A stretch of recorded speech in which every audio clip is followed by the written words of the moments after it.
Big Baby was popping with you. Should we call you Big Baby or is it Big Baby now? I mean, did I see you put out something saying you weigh 315?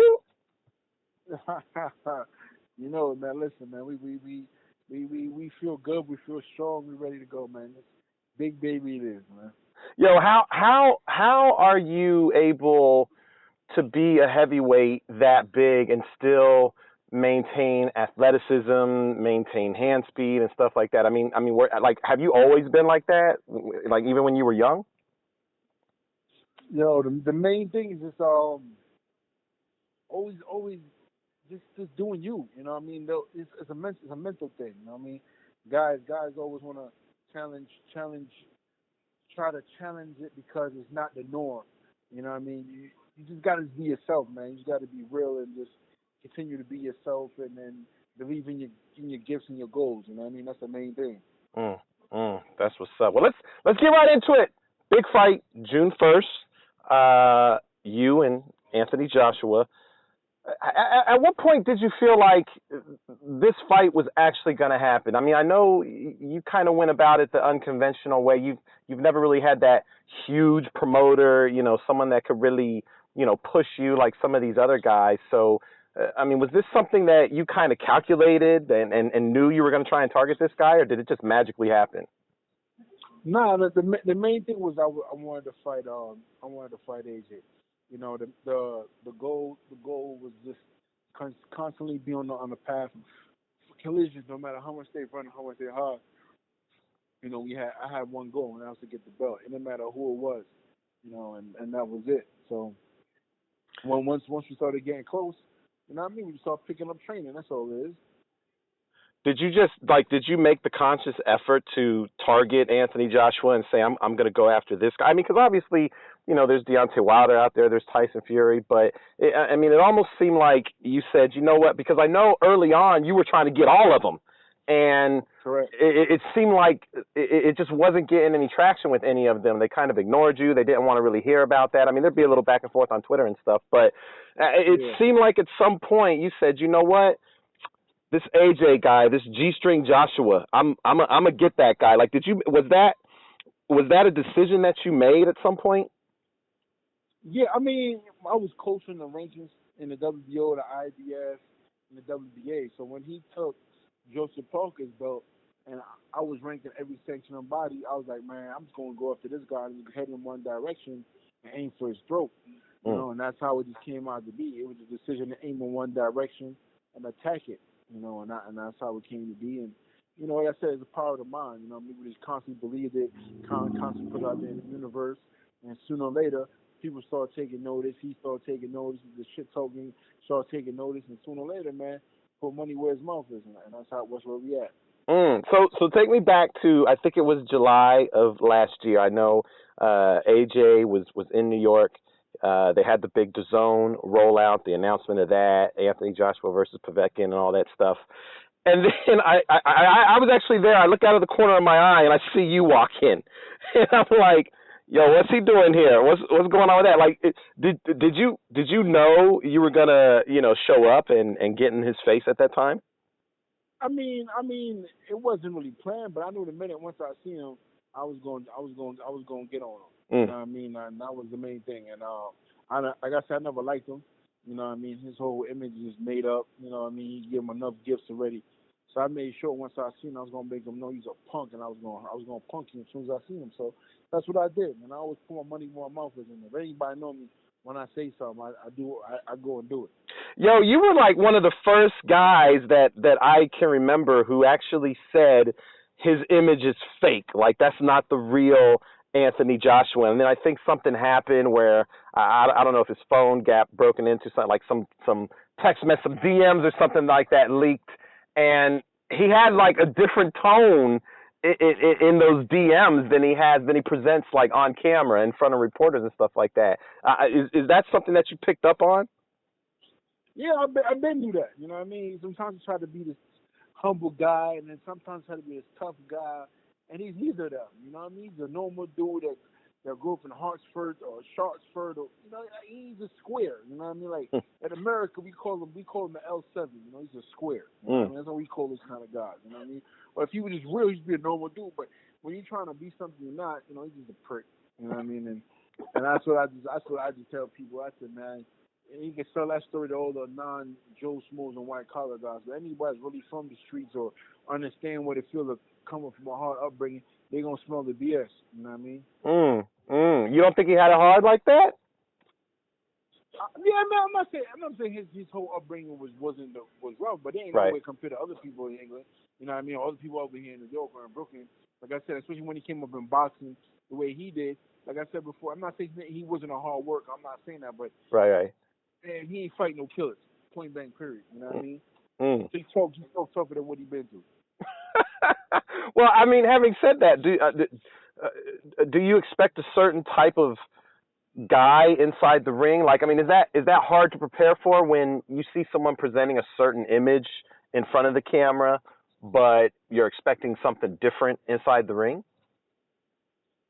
Listen, he's a fighter, so he's gonna have to put up or shut up. You know what I mean?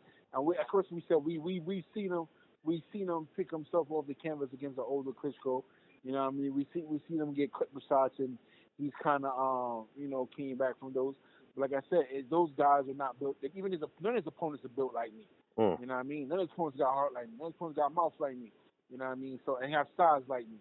They can drop or stop. So it's a different kind of guy he's fighting. And I know by me talking shit is gonna bring different kind of AJ out as well too. The question is, can he keep it up?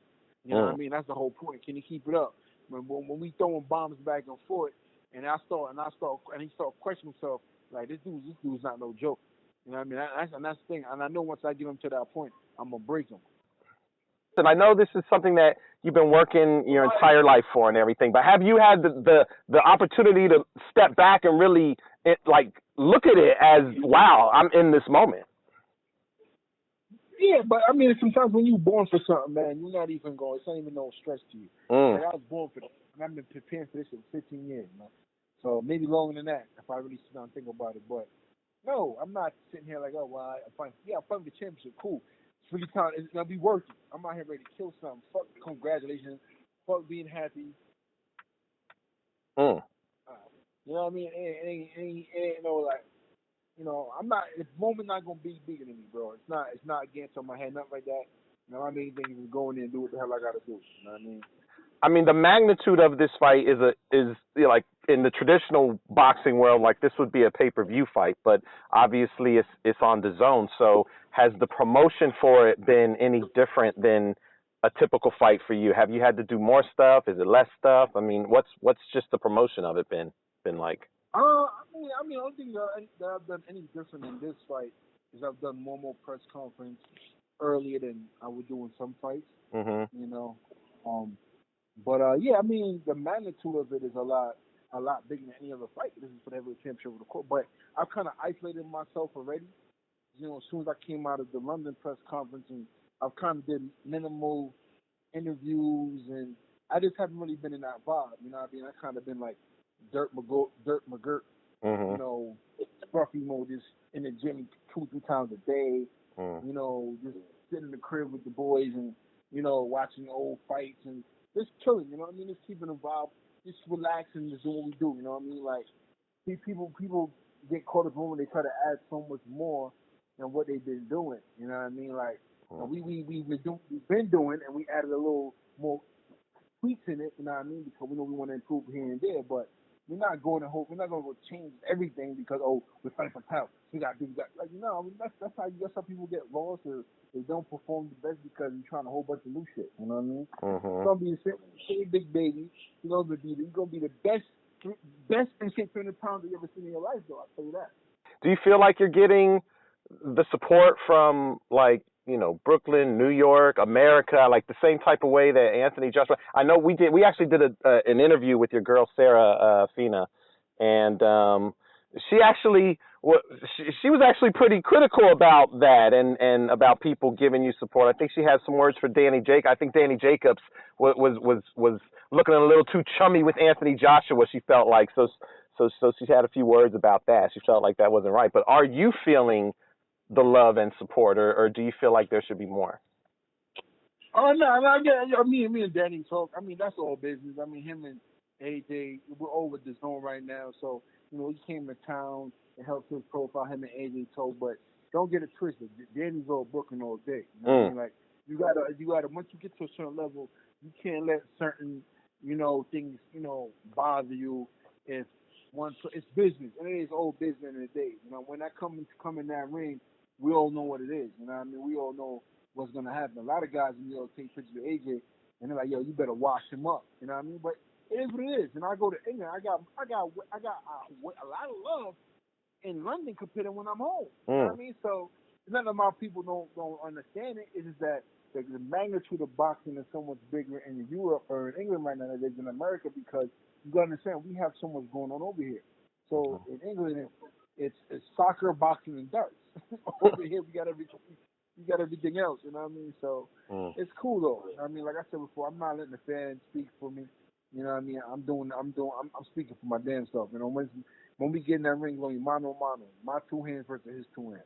Yo, do you think that I mean, I know AJ's with the zone, you're with the zone. Tyson Fury is over with ESPN. Obviously, Deontay Wilder's floating around out there with PBC.